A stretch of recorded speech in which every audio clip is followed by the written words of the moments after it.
Assalamualaikum warahmatullahi wabarakatuh. Waalaikumsalam warahmatullahi wabarakatuh. Apa kabar anak-anak ibu sekalian? Alhamdulillah sehat, Bu. Sebelum kita memulai pembelajaran kita pada hari ini, marilah kita berdoa. Berdoa dimulai.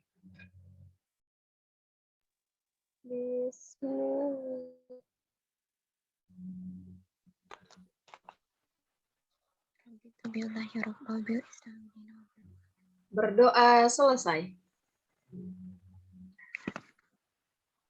Baik, di sini kita akan belajar tentang proses lahirnya, fase-fase pemerintahan Bani Umayyah. Sebelumnya anak-anak ibu ada yang tahu nggak bagaimana proses lahirnya Bani Umayyah di Damaskus? Ada yang tahu? Belum tahu, Bu. Jika tidak ada yang tahu, marilah kita menyaksikan video yang akan Ibu share kepada kalian. Mohon disimak dan dicermati. Baik, Bu.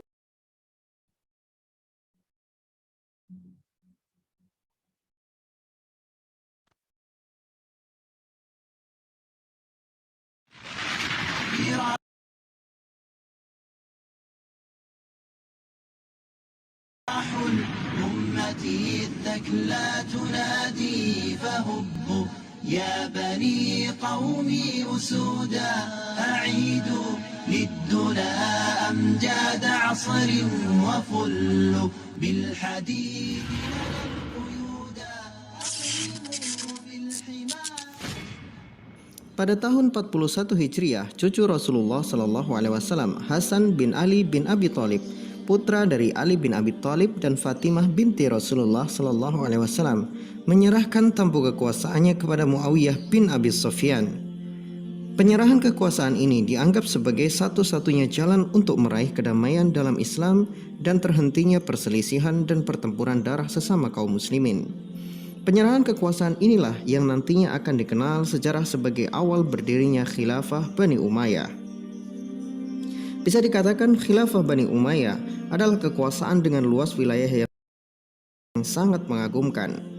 Meskipun banyak terjadi perselisihan, tetapi para ulama di masa itu selalu bijaksana di dalam menyikapinya. Khalifah pertama Bani Umayyah adalah Muawiyah bin Abi Sufyan. Ia menjadi khalifah karena kekuasaan dari Al-Hasan diberikan kepada beliau. Ketika beliau menjabat sebagai seorang khalifah, beliau bisa dikatakan khalifah terbaik setelah Ali bin Abi Thalib. Bukan hanya piawai di dalam memimpin, tetapi beliau juga dikenal sebagai orang yang soleh dan bijaksana. Anda tidak boleh mencela Muawiyah karena sejarah yang ditulis oleh orang-orang yang berpihak kepada Syiah. Hampir buku-buku sejarah di Indonesia mencela Muawiyah dan putranya Yazid bin Muawiyah. Jika Anda menengok kepada literatur-literatur yang ditulis oleh ulama Ahlus Sunnah, maka hampir semua ulama Ahlus Sunnah memuji Muawiyah dan Yazid. Tetapi jika Anda menelisik kepada orang-orang Syiah, maka di mata mereka Muawiyah dan Yazid itu adalah dua setan yang mengambil kekuasaan dari keturunan Rasulullah. Jadi silahkan dipilih kemana Anda berpihak. Jasa Muawiyah yang paling fenomenal di dalam sejarah Islam adalah dibentuknya armada laut Islam pertama di dunia Islam. Awalnya Muawiyah telah melihat celah kelemahan pasukan Islam yang selalu kewalahan menghadapi pasukan laut dari pasukan Romawi Timur. Celah ini sangat menguntungkan bagi musuh-musuh yang memiliki armada laut yang lengkap. Namun ketika itu Khalifah Umar masih menjabat khalifah, tidak menyetujui pembangunan armada laut karena orang-orang Arab tidak terbiasa dengan laut. Ketika masa Khalifah Utsman bin Affan, barulah proposal Muawiyah mendirikan armada laut mendapatkan ACC secara penuh. Ketika pecah pertempuran Dzatus Sawari, pertempuran laut pertama bagi umat Islam, pada saat itulah di mana militer Islam benar-benar menjadi momok yang menakutkan bagi musuh-musuh Islam. Di darat, pasukan Islam adalah kucing yang selalu mengalahkan singa. Di laut, armada Islam bagai hiu yang bisa memangsa paus. Kehebatan pasukan Islam yang menguasai daratan dan lautan dibuktikan dengan kehebatan pasukan yang dibawa oleh Tariq bin Ziyad untuk menginjakkan kaki mereka pertama kali di benua Eropa. Pasukan yang dibawa oleh Tariq bin Ziyad adalah pasukan terbaik yang mampu bertempur di laut dan di darat. Pasukan ini pula yang pada akhirnya berhasil menaklukkan kerajaan Visigoth yang berkuasa di Andalusia saat itu. Bukan hanya menjinakkan kerajaan zalim itu saja, penduduk Andalusia pun diberikan kemerdekaan yang belum pernah mereka rasakan sebelumnya. Pasukan Islam dengan membawa misi perdamaian dan kesetaraan manusia. Tidak ada perbedaan manusia di mata manusia yang lain. Kedudukan manusia itu dibedakan di sisi Tuhan berdasarkan ketakwaannya. Karena Islam itu damai dan adil, maka orang-orang Andalusia pun berduyun-duyun masuk Islam tanpa paksaan. Mie sedap goreng resep baru. Mie-nya makin kenyal, soal rasa Tidak bisa bohong. Baru Emina Pop and Matte. Warna serunya tahan lama. Beli segera di toko pilihanmu. Ketika Khalifah Muawiyah wafat, beliau digantikan oleh putranya Yazid bin Muawiyah. Banyak orang-orang menganggap Yazid sebagai orang jahat karena seharusnya tampuk kekuasaan diberikan kepada Al-Husain bin Ali bin Abi Thalib. Tetapi jika kita melihat sejarah dengan penuh sebenarnya, hal itu tidak bermasalah dan Al-Husain pun tidak mempermasalahkan hal itu. Orang-orang yang membenci Muawiyah dan Yazid pasti akan menuduh bahwa dalam pembunuhan Al-Husain di padang Karbala adalah Yazid bin Muawiyah. Padahal tidak pernah ada fakta membuktikan hal itu. Justru orang-orang yang membunuh Al-Husain adalah orang-orang Syiah itu sendiri. Tokoh paling bertanggung jawab atas gugurnya Al-Husain dan banyak ahli bait Rasulullah di Karbala adalah Ubaidillah bin Ziyad. Dialah konspirator utama pembunuhan Al-Husain dan dia bersama beberapa orang yang mengikutinya adalah orang-orang yang berpaham Syiah yang dulu mendukung Ali bin Abi Thalib di dalam perang Siffin. Makanya orang-orang Syiah ketika hari kematian Al-Husain, mereka menyiksa diri mereka dengan berbagai macam pukulan hingga berdarah-darah. Hal itu karena tradisi yang dibuat oleh Jaish at-Tawwabin, yaitu pasukan yang bertaubat. Karena mereka menyesal membunuh Husain dan berusaha menebus dosa mereka dengan menyiksa diri mereka sendiri. Bisa dikatakan mereka itulah orang-orang sesat yang menebus dosa mereka dengan kesesatan. Hum dhallu wa adallu. Namun yang mengherankan justru banyak sekali penulis-penulis sejarah yang malah menyalahkan Yazid bin Muawiyah. Pada hakikatnya mereka itu bukan ahli sejarah tetapi ahli fitnah, menuduh Yazid membunuh Husain padahal saat kejadian Yazid pun tidak ada di Karbala. Pada dasarnya kekacauan sejarah itu pelakunya adalah Syiah, tetapi Ahlus Sunnah selalu jadi kambing hitam. Seperti kisah perang Jamal dan perang Siffin, tidak lepas dari arogansi Syiah dan Khawarij, karena dua pihak itulah saat itu yang mempunyai nafsu besar untuk golongan mereka masing-masing. Bahkan saking berbahayanya Syiah ini, Khalifah Ali bin Abi Thalib pernah membakar hidup-hidup orang Syiah yang memuja Ali sebagai Tuhan. Na'udzubillah tsumma na'udzubillah. Pada masa Yazid bin Muawiyah ini benar-benar terjadi banyak kekacauan. Selain terbunuhnya Al-Husain, penduduk Madinah tiba-tiba membatalkan baiat mereka kepada Yazid dan mengusir orang-orangnya Yazid dari Madinah. Maka Yazid pun mengultimatum penduduk Madinah untuk kembali kepada ketaatannya dan diberi waktu selama 3 hari. Jika mereka menolak, maka pasukan Yazid akan memasuki Madinah dengan pedang. Namun sampai pada waktu yang ditentukan, penduduk Madinah tidak mengindahkan ultimatum Yazid. Maka pasukan yang diutus Yazid pun memasuki Madinah dengan pedang dan peperangan. Namun pasukan ini justru tidak mengikuti perintah Yazid dengan benar. Tujuan Yazid mengirim pasukan hanya agar penduduk Madinah tunduk dan kembali kepadanya. Tetapi pasukan ini justru membantai penduduk Madinah dan mengambil kehormatan wanita-wanita Madinah. Sehingganya Madinah benar-benar berdarah pada saat itu. Pada saat kekacauan itu terjadi, Yazid bin Muawiyah meninggal dunia. Dan semua orang pun menyalahkan Yazid karena ia mengirim pasukan ke Madinah. Yazid belum sempat memperbaiki kesalahannya, namun maut telah mendahuluinya. Inilah tahun-tahun di mana fitnah-fitnah bertebaran di muka bumi. Ada 3 golongan muncul di dalam menyikapinya. Golongan pertama, mereka orang-orang yang membenci dan melaknat Muawiyah dan Yazid. Kemudian golongan yang kedua, orang-orang yang tetap fanatik kepada Muawiyah dan Yazid apapun kejadiannya. Dan golongan ketiga adalah orang-orang yang berusaha menemukan benang merah dari kekacauan itu. Mereka bersikap pertengahan, tidak fanatik juga tidak melaknat. Dan golongan ketiga inilah sikap yang harus kita ambil. Setiap manusia mempunyai kebaikan dan kesalahan, apalagi kesalahan itu bukan dilakukan oleh tangannya sendiri. Tentunya kita tidak boleh melaknat mereka. Adapun kesalahan-kesalahan mereka biarlah Allah yang menghisapnya, karena sesungguhnya Allah Maha cepat perhitungannya. Wallahu a'lam bishawab. Insyaallah bersambung.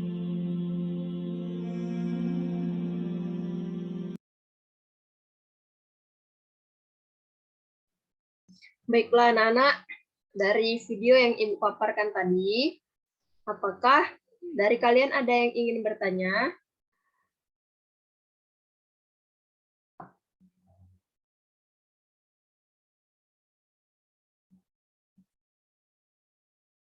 Izin bertanya, Bu. Ya, silahkan kepada Samaria.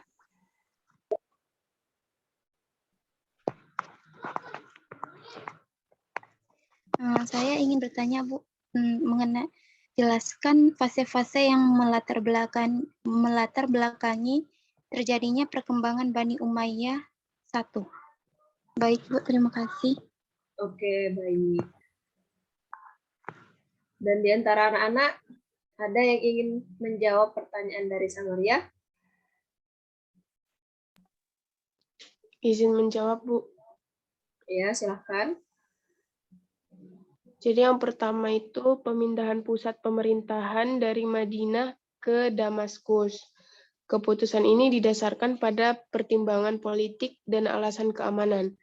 Karena letaknya jauh dari Kufah, pusat kaum Syiah pendukung Ali, dan jauh dari Hijaz, tempat tinggal mayoritas Bani Hashim dan Bani Umayyah, sehingga bisa terhindar dari konflik yang lebih tajam antara dua bani tersebut dalam memperebutkan kekuasaan. Mungkin itu saja, Bu. Terima kasih. Baik, bagus sekali jawabannya. Dan dari video tadi atau dari pembelajaran kita pada hari ini, siapa dari anak-anak yang bisa menyimpulkan? Saya, Bu.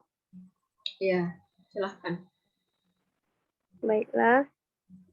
Adapun kesimpulan kita materi hari ini yaitu poin pertama yaitu proses lahirnya Bani Umayyah. Lahirnya Bani Umayyah Damaskus tahun 40 Hijriah oleh Muawiyah bin Abi Sufyan di kota kecil Iliyat di wilayah Yerusalem. Diperkirakan oleh para pakar sejarah sebagai sabotase terhadap pemerintahan Ali bin Abi Thalib dari pemerintahan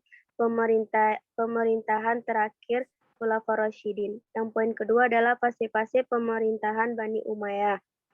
Selama 92 tahun Bani Umayyah berdiri dapat dibagi menjadi beberapa fase, yaitu yang pertama, fase berdiri atau fase pembentukan dan pembinaan dimulai dan berdirinya Bani Umayyah tahun 40 Hijriah atau 662 Masehi sampai masa pemerintahan Walid bin Abdul Malik ketika Islam masuk Eropa atau Andalusia yang dibawa oleh Tariq bin Ziyad tahun 711 Masehi.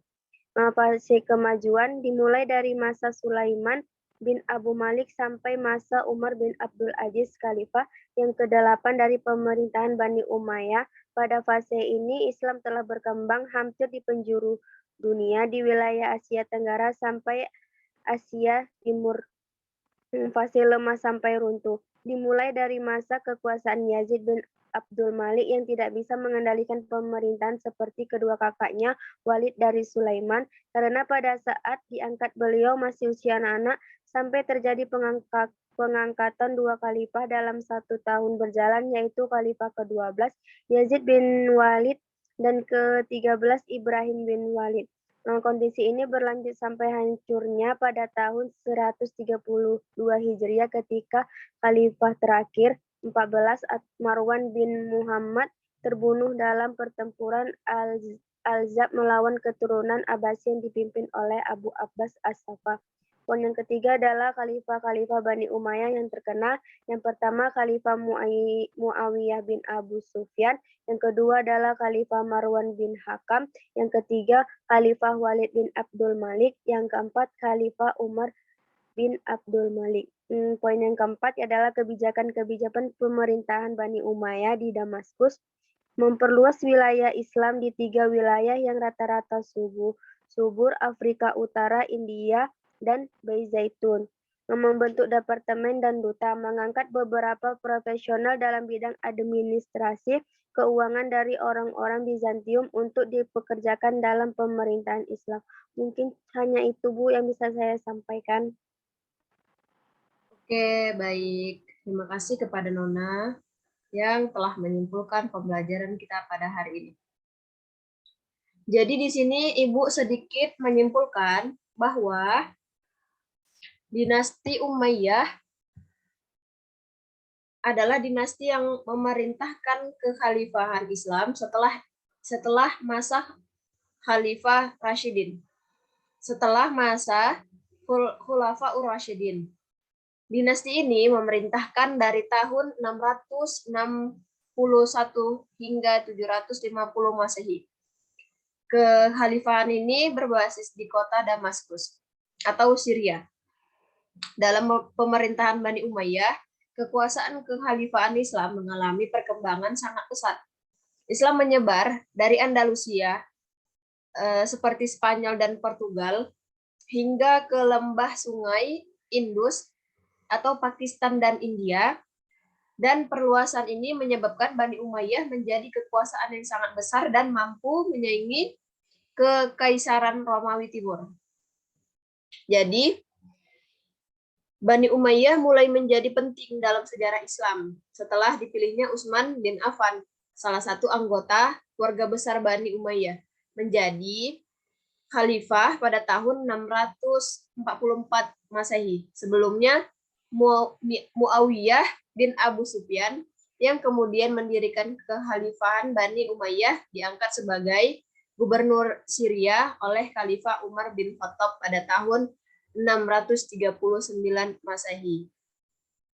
Demikian pembelajaran kita pada hari ini. Dan kita akhiri dengan mengucapkan Alhamdulillah. Alhamdulillahirabbil alamin. Oke, baik kepada anak-anak. Sebelum kita mengakhiri pembelajaran kita pada hari ini, marilah kita berdoa yang akan dipimpin oleh Ika Agustina. Kepada Ika, dipersilahkan.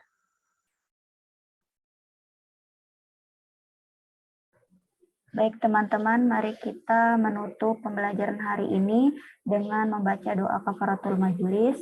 Subhanaka Allahumma wa bihamdika asyhadu an la ilaha illa anta astaghfiruka wa atubu ilaik. Oke, terima kasih kepada Ika Agustina. Maka berakhirlah pembelajaran kita pada hari ini. Ibu ucapkan wabillahi taufiq wal hidayah. Assalamualaikum warahmatullahi wabarakatuh. Waalaikumsalam warahmatullahi wabarakatuh. Terima kasih kepada anak-anak. Sama-sama, Bu.